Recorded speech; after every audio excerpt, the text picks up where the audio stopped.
السلام علی سید المرسلین اما بعد فاعوذ باللہ من الشیطان الرجیم بسم اللہ الرحمن الرحیم. پڑھیے الصلاۃ والسلام علیک یا رسول اللہ وعلی آلک واصحابک یا حبیب اللہ. الصلاۃ والسلام علیک یا نبی اللہ وعلی آلک واصحابک یا نور اللہ. درود پاک پڑھنے کے بے شمار فضائل و برکات ہیں. بہت ہی خوبصورت کتاب مکتبۃ المدینہ کی اربعین اتار، اس کی دوسری قسط صفحہ نمبر 11 میں حدیث پاک نمبر 11 ہے: من صلی علی او سأل لی الوسیلۃ حقت علیہ شفاعتی یوم القیامہ. میرے آقا فرماتے ہیں جس نے مجھ پر درود شریف پڑھا یا اللہ پاک کی بارگاہ میں میرے لیے وسیلے کی دعا کی، قیامت کے دن اس پر میری شفاعت ثابت ہو گئی. تو درود پاک پڑھنا یہ شفاعت مصطفیٰ صلی اللہ علیہ وسلم حاصل کرنے کا بڑا پیارا طریقہ ہے. محبت کے ساتھ بآواز بلند درود پاک پڑھ لیں. صلو علی الحبیب صلی اللہ تعالی علی محمد صلی اللہ علیہ وسلم. الحمدللہ ہماری کوشش ہوتی ہے ہم قرآن مجید فرقان حمید کی خوبصورت پیاری آیتوں کو سمجھیں، تلاوت کریں، اس کی تفسیر جانیں اور قرآن کی باتیں کریں. آج ایک بنی اسرائیل کی عجیب و غریب بیماری کا ذکر سنیں گے. اللہ نے قرآن مجید میں اس کو بیان کیا اور بدقسمتی سے وہ بیماری، وہ ڈیزیز آج ہمارے درمیان بھی پائی جاتی ہے. تو یوں سمجھیے کہ یہ ہمارے لیے بھی بڑی ریلیونٹ ہے. ہمیں بھی بہت غور سے اس کو سننا ہے کہ کہیں ہم میں سے کسی کے اندر یہ بری بیماری نہ لگ جائے. اور یہ بیماری ان کو کیوں لگی، قرآن نے اسے بھی بیان کیا. اللہ کریم قرآن مجید میں ارشاد فرماتا ہے، پارہ نمبر 1 ہے، سورہ بقرہ آیت نمبر 74. ارشاد ہوتا ہے بسم اللہ الرحمن الرحیم: ثم قست قلوبکم من بعد ذلك فهي كالحجارة او اشد قسوة وان من الحجارة لما يتفجر منه الانهار وان منها لما يشقق فيخرج منه الماء وان منها لما يهبط من خشية الله وَمَا اللَّهُ بِغَافِلٍ عَمَّا تَعْمَلُونَ. اب اس آیت کا ترجمہ کیا ہے؟ آسان ترجمہ قرآن کنز العرفان. پھر اس کے بعد تمہارے دل سخت ہو گئے تو وہ پتھروں کی طرح ہیں، بلکہ اس سے بھی زیادہ سخت ہو گئے. اور پتھروں میں کچھ تو وہ ہیں جن سے ندیاں بہ نکلتی ہیں، اور کچھ وہ ہیں کہ جب پھٹ جاتے ہیں تو ان سے پانی نکلتا، اور کچھ وہ ہیں جو اللہ کے ڈر سے گر پڑتے ہیں، اور اللہ تمہارے اعمال سے ہرگز بے خبر نہیں. یہ جو آخری آیت کا حصہ ہے نا، یہ تو سمجھ لیں یہاں لکھا ہونا چاہیے. کیا فرمایا؟ وَمَا اللَّهُ بِغَافِلٍ عَمَّا تَعْمَلُونَ. جان لو کہ اللہ تمہارے اعمال سے ہرگز بے خبر نہیں ہے. جو کچھ ہم کر رہے ہیں نا سب اللہ دیکھ رہا ہے. ہم بعض اوقات لوگوں سے، رشتہ داروں سے، دوستوں سے چھپانے کی کوشش کر رہے ہوتے ہیں. شہر تبدیل کریں گے، علاقہ تبدیل کریں گے، دروازہ بند کر دیں گے، دنیا میں کوئی نہ دیکھ لے. بار بار قرآن انڈیکیٹ کر رہا ہے وَمَا اللَّهُ بِغَافِلٍ عَمَّا تَعْمَلُونَ. اللہ تمہارے اعمال سے ہرگز بے خبر نہیں، وہ دیکھ رہا ہے. تو کاش یہ خیال دل میں راسخ ہو جائے کہ میں جو کچھ کرتا ہوں اچھا کر رہا ہوں یا برا کر رہا ہوں، رب دیکھ رہا ہے. اچھے کام میں بھی اچھا عجیب ہیں ہم لوگ نا، برے کام میں لوگ نہ دیکھ لیں اس کی ٹینشن، اچھے کام میں لوگ کیوں نہیں دیکھ رہے اس کی ٹینشن. کسی طرح لوگوں تک پہنچا دوں کہ میں نے کوئی اچھا کام کیا ہے. اگر یہ ذہن بن جائے نا کہ دنیا دیکھے نہ دیکھے اللہ دیکھ رہا ہے، اچھا کروں گا تو اجر اسی سے لینا ہے، اور اللہ نہ کرے برا کروں گا تو سزا بھی اسی نے دینی ہے. تو خیال تو اس کا زیادہ ہونا چاہیے نا، خیال دنیا والوں کا ہے. تو بہرحال اب آتے ہیں اس بیماری اور اس آیت کی طرف. اس آیت میں قرآن کریم فرقان حمید نے کیا ارشاد فرمایا؟ ثم قست قلوبکم من بعد ذلك. پھر اس کے بعد تمہارے دل سخت ہو گئے. یہ کس کی بات ہو رہی ہے؟ بنی اسرائیل کا ذکر ہو رہا ہے. ان پر بڑے انعامات ہوئے، بڑی مہربانیاں کی گئی بنی اسرائیل پر. شکر کی بجائے یہ نافرمانی کرتے تھے. فرعون سے اللہ نے نجات دی، پھر انہوں نے ناشکری کی. تورات عطا کی، پھر ناشکری کی. بچڑے کی پوجا کی، اللہ نے اس پہ توبہ کی توفیق دے دی، پھر ناشکری کی. 70 افراد کو کوہ طور پر بلایا، انہوں نے پھر ناشکری کی. انہیں منو سلوہ عطا کیا، پھر ناشکری کی. انہیں قدرت کی نشانیاں دکھائیں، پھر ناشکری کی. اللہ پاک کی نافرمانیوں میں مصروف رہے، ایک کے بعد ایک نافرمانی، ایک کے بعد ایک گناہ کرتے رہے، یہاں تک کہ ان کے دل سخت ہو گئے. مگر اب قرآن کیا کہتا ہے؟ کتنے سخت ہوئے؟ فَهِيَ كَالْحِجَارَةِ. تو وہ پتھروں کی طرح ہو گئے. پتھر کتنا سخت ہوتا ہے سمجھیے گا. یاد رکھیے سختی کی اور بھی چیزیں ہوتی ہیں. لوہا بڑا سخت ہوتا ہے، لکڑی بڑی سخت ہوتی ہے، مگر لوہا آگ سے نرم ہو جاتا ہے، لکڑی پانی سے نرم ہو جاتی ہے.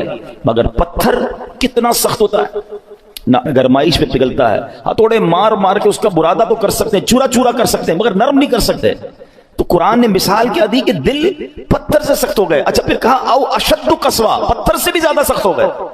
اللہ اکبر. ان دلوں کا عالم کیا ہوگا کہ جن کو قرآن کہہ رہا ہے کہ تمہارے دل پتھر جیسے سخت بلکہ اس سے بھی زیادہ سخت ہو گئے.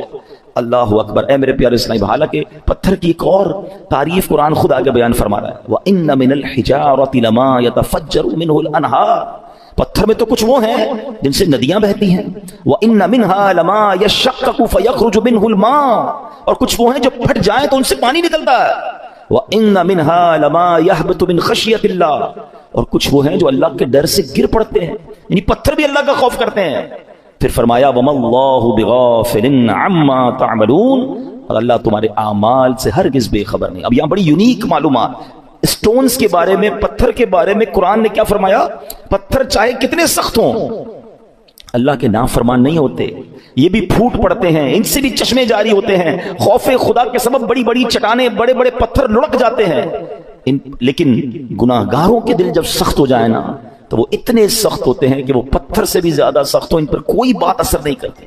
اللہ کا حکم سن کر یہ زیر نہیں ہوتے، عذاب کا تذکرہ سن لیں تو ان پر خوف طاری نہیں ہوتا، جنت کی نعمتوں کا سن لیں پھر بھی دل مائل نہیں ہوتا. اے میرے پیارے اسلامی بھائیو، غور کیجئے، آج کے دور میں بھی بعض اوقات ایسے بندے دکھتے ہیں کہ جن کے دل سخت ہو جاتے ہیں. اور سختی کی قرآن نے وجہ تفسیر میں ہم نے سنی کہ گناہ پر گناہ، ایک کے بعد ایک دوسرا گناہ. حدیثوں میں یہ مضمون ملتا ہے کہ بندہ جب ایک گناہ کرتا ہے نا تو اس کے دل پر ایک نقطہ لگ جاتا ہے، بلیک ڈاٹ. دوسرا گناہ کرتا ہے پھر دوسرا نقطہ، تیسرا کرتا ہے تیسرا نقطہ، ایک وقت آتا ہے پورا دل ہی کالا ہو جاتا ہے. اب ہدایت کی کوئی بات اثر نہیں کرتی ہے. اسی لیے کہتے ہیں نا، جیسی گناہ ہو جائے ویسی توبہ کر لو، جیسی نافرمانی ہو جائے ویسی نیکی کر لو. کلیریفائی ہونا چاہیے، ہارٹ پیور ہونا چاہیے، آنسو بہایا کرو اللہ کی بارگاہ میں کہ یہ دلوں کو دھو دیتا ہے، دلوں کو صاف کرتا ہے، بندہ خوف الہی سے لرزتا رہے. مگر آج حال یہ ہے کہ دل اتنے سخت ہو گئے کہ کوئی ہدایت کی بات اثر کرنا تو دور کی بات اچھی بھی نہیں لگتی. آج کے دور میں کسی سے اچھی بات کرو، قرآن کی بات کرو، دین کی بات کرو، لڑنے لگ جاتا ہے مسلمان ہو کر. یہ کیا ہر وقت بات کی لگائی بھی ہے؟ کیوں بھائی اللہ رسول کی بات کرتے ہو، ہم کوئی اور بات کر رہے ہیں. خود سوچیں، ہمیں ہر اس شخص کو سوچنا چاہیے کہیں دل سختی کی طرف تو نہیں جا رہا ہے. اچھا، اب پتھروں میں شعور ہوتا ہے، یہ بڑی عجیب بات آج ہم نے سنی، شاید سب بہت ساروں کے لیے نئی بات ہوگی. مفتی احمد یار خان نعیمی بہت بڑے مفسر قرآن ہیں، فرماتے ہیں اس سے معلوم ہوا کہ پتھروں میں بھی شعور ہوتا ہے. یہ الگ بات ہے کہ ہمیں ان کے شعور کی خبر نہیں ہوتی. قرآن میں ایک اور جگہ اللہ نے ارشاد فرمایا، اور داؤد کے ساتھ پہاڑوں اور پرندوں کو تابع بنا دیا کہ وہ پہاڑ اور پرندے تسبیح کرتے ہیں. ہاں، پرندے تو تسبیح کرتے ہیں، پہاڑ بھی اللہ کی تسبیح کرتے ہیں. آپ نے نہیں سنا ابو جہل کے ہاتھ میں کنکر تھے نا، کیا آ کر کہا تھا اس نے اللہ کے نبی کو کہ اے محمد صلی اللہ علیہ وسلم، اللہ کے سچے نبی ہو تو بتاؤ میری مٹھی میں کیا ہے. اللہ اکبر. نبی پاک کا کیا خوبصورت جواب تھا، فرمایا میں بتاؤں تیری مٹھی میں کیا ہے؟ جو تیری مٹھی میں کنکر ہے بتا دے میں کون ہوں. اور پھر کنکروں نے کلمہ پڑھنا شروع کر دیا تو پتا چلا کہ پتھر بھی اللہ کی تسبیح کرتے ہیں. اللہ اکبر. اور احد پہاڑ کے بارے میں کون نہیں جانتا؟ اللہ آپ کو مجھے بار بار مدینہ پاک کی حاضری نصیب فرمائے. نبی پاک علیہ الصلوۃ والسلام، سبحان اللہ، آقا کے معجزات میں سے یہ معجزات ہے کہ جب نبی پاک مدینہ منورہ میں یا مکہ پاک میں سڑکوں پر کسی کے شاہراہ پر تشریف لے جاتے تو آس پاس کے پتھر نبی پاک کو سلام کیا کرتے. احد پہاڑ کے متعلق آقا نے فرمایا احد پہاڑ ہم سے محبت کرتا ہے، ہم اس سے محبت فرماتے ہیں. اب پہاڑ نبی پاک سے محبت کرتا ہے. اور یہ کیسا خوبصورت پہاڑ ہے کہ نبی پاک علیہ الصلوۃ والسلام نے فرمایا کہ احد میرے ساتھ جنت میں جائے گا. اب یہاں علماء نے اور خوبصورت بات کی کہ پہاڑ نبی پاک سے محبت کرے تو جنت میں جائے، تو جب امتی محبت کرے تو اس کا تو عالم ہی کچھ اور ہوگا نا. تو محبت رسول یہ جنت میں جانے کا سبب ہے. مگر جو ہمارا ٹاپک ہے کہ اللہ کی عطا سے یہ پہاڑ، یہ پتھر بھی رب کی تسبیح کرتے ہیں، ان میں بھی شعور ہوتا ہے. اللہ اکبر. اور احد کے پہاڑ کی تو یہ فضیلت ہے کہ ایک جگہ نبی پاک علیہ الصلوۃ والسلام نے فرمایا جب تم احد پہاڑ کے پاس آؤ فکلوا من شجری، اس پر اگنے والے درخت کے پتے بطور تبرک کھا لیا کرو. اور پھر فرمایا اگرچہ احد پہاڑ پر اگنے والے درخت کے صرف کانٹے ہی ملے، اگر پتے نہ ملے تو کانٹے چبا لیا کرو. اب یہاں تبرک کی دلیل بھی ملتی ہے. بھائی کانٹا کھانے سے کیا فائدہ ہوگا، پتا کھانے سے کیا فائدہ ہوگا؟ مگر چونکہ یہ جنتی پہاڑ ہے تو آقا نے فرمایا اس سے کچھ نہ کچھ کھا لیا کرو، تبرک لیا کرو. اب پہاڑ مبارک کیسے ہو گیا کہ یہ پہاڑ نبی پاک سے محبت کرنے والا ہے. تو ہم دوبارہ آتے ہیں پیارے اسلامی بھائیوں. ایک تو ہم نے یہ سنا قرآن کہتا ہے کہ کچھ پہاڑ پھٹ پڑتے ہیں، کچھ میں سے نہریں جاری ہوتی ہیں، کچھ سے پانی جاری ہوتی ہے، کچھ خوف خدا سے گر پڑتے ہیں. ایک بار امام ابو القاسم کشیری رحمۃ اللہ تعالی لکھتے ہیں کہ اللہ پاک کے ایک نبی کہیں سے گزر رہے تھے، آپ نے ایک چھوٹا سا پتھر دیکھا مگر اس چھوٹے سے پتھر سے مسلسل پانی بہ رہا تھا. آپ بڑے حیران ہوئے. اللہ پاک نے اس پتھر کو بولنے کی طاقت عطا فرمائی اور پتھر کہتا ہے کہ اے اللہ پاک کے نبی، جب سے میں نے سنا ہے معلوم ہوا ہے کہ جہنم کا ایندھن آدمی اور پتھر ہیں۔ قرآن کہتا ہے نا، اے ایمان والو اپنے آپ کو اپنے گھر والوں کو جہنم کی آگ سے بچاؤ جس کا ایندھن آدمی اور پتھر ہے۔ تو ہم آدمیوں پر تو پتہ نہیں اثر ہوا نہیں ہوا، وہ پتھر کہتا ہے جب سے مجھے معلوم ہوا ہے کہ جہنم میں پتھر ڈالے جائیں گے، جب سے میں رو رہا ہوں، جب سے خوف خدا کی حالت سے میری حالت بری ہے، اور یہ جو میرے اندر سے آپ پانی نکلتا دیکھ رہے ہیں یہ خوف خدا کے باعث ہے۔ آپ اللہ کے نبی تھے، آپ نے اللہ کی بارگاہ میں دعا کی اور اللہ پاک نے یا اللہ اس پتھر کو جہنم سے محفوظ فرما دے، دعا قبول ہو گئی۔ آپ چلے گئے کہیں، واپس آئے تو پھر اس پتھر سے پانی نکل رہا تھا، تو آپ نے کہا کہ اب تو تمہیں جہنم سے آزادی کی خوشخبری مل گئی، پھر کیوں رو رہے ہو؟ پتھر کو اللہ نے پھر قوت گویائی دی، کہتا ہے ذالک کان بکاء الحزن والخوف وہذا بکاء الشکر والسرور۔ کہتے حضور پہلے جو آنسو تھے وہ غم اور تکلیف کے تھے، اب جو آنسو ہیں وہ خوشی کے آنسو ہیں کہ اللہ نے جہنم سے آزاد کر دیا۔ تو یہ اللہ کی مخلوقات ہیں، اللہ پاک، یہ دنیا میں ہر طرف رب کا ذکر ہو رہا ہے، یہ اشرف المخلوقات کہلانے والا ہی غافل ہو جاتا ہے، حالانکہ مجھے اور آپ کو بنایا ہی اللہ کی عبادت کے لیے۔ دیکھیں نا، ہر چیز کے بارے میں ہم یہ جاننے کی کوشش کرتے ہیں what is the reason of the creation. Mobile کیوں بنا ہے؟ بات کرنے کے لیے بنا ہے، اگر اس میں بات کرنے کی صلاحیت ختم ہو جائے، کوئی فنکشن نہ چلے، کیا کریں گے؟ موبائل کا گاربیج کر دیں گے نا۔ پین کیوں چلتا ہے؟ پین کیوں بنا؟ لکھنے کے لیے، لکھنا ہی نا، انک ختم ہو جائے کیا کرتے ہو؟ پھر بھی لگاتے ہو، پھینک دیتے ہیں۔ جو چیز جس لیے بنائی گئی اگر وہ کام نہ کرے تو اسے ڈسپوز کر دیا جاتا ہے۔ ہمیں کیوں بنایا گیا ہے؟ کبھی سوچا آپ نے؟ قرآن بتائے گا نا، ہمیں بنایا اللہ نے، تو اللہ ہی فرمائے گا نا کیوں بنایا، واٹ از دا ریزن۔ قرآن میں رب فرماتا ہے وما خلقت الجن والانس الا لیعبدون، ہم نے نہیں بنایا انسان اور جنات کو، بس دیر از اونلی ون ریزن، الا لیعبدون، ہم نے اپنی عبادت کے لیے بنایا ہے۔ یعنی میں اور آپ بنے اللہ کی عبادت کے لیے، کام کچھ اور کر رہے ہیں۔ نمازیں ہماری قضا ہو رہی ہیں، روزے بہت بڑی تعداد میں لوگ نہیں رکھ رہے، اللہ کی عبادت سے دور، حالانکہ بنایا اس لیے گیا ہے۔ اور یہ پتھر کا واقعہ آپ نے سنا کہ یہ اس لیے رو رہا ہے کہ کہیں جہنم میں ڈال نہ دیا جائے۔ کبھی ہمارے آنسو بہے، کبھی ہمیں یہ خیال آیا کہ کہیں مجھے جہنم میں نہ ڈال دیا جائے، کہیں مجھے ایندھن نہ بنا دیا جائے جہنم کا۔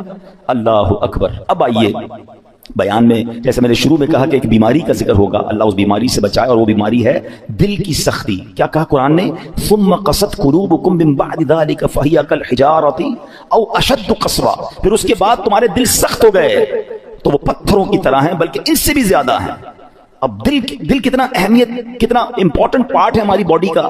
پیارے آقا علیہ السلام حدیث پاک میں ایک جگہ ارشاد فرماتے ہیں جسم میں ایک خون کا لوتھڑا ہے، وہ ٹھیک ہو جائے سارا جسم ٹھیک ہو جائے گا، اور جب وہ لوتھڑا بگڑ جائے نا تو سارا جسم بگڑ جاتا ہے۔ اور سن لو، وہ لوتھڑا، وہ پارٹ آف دا باڈی، بدعا کیا ہے؟ وہ قلب ہے، وہ دل ہے۔ تو دل کا خیال میڈیکلی تو لوگ رکھ رہے ہیں، یار کولیسٹرول نہ ہو جائے، ہارٹ اٹیک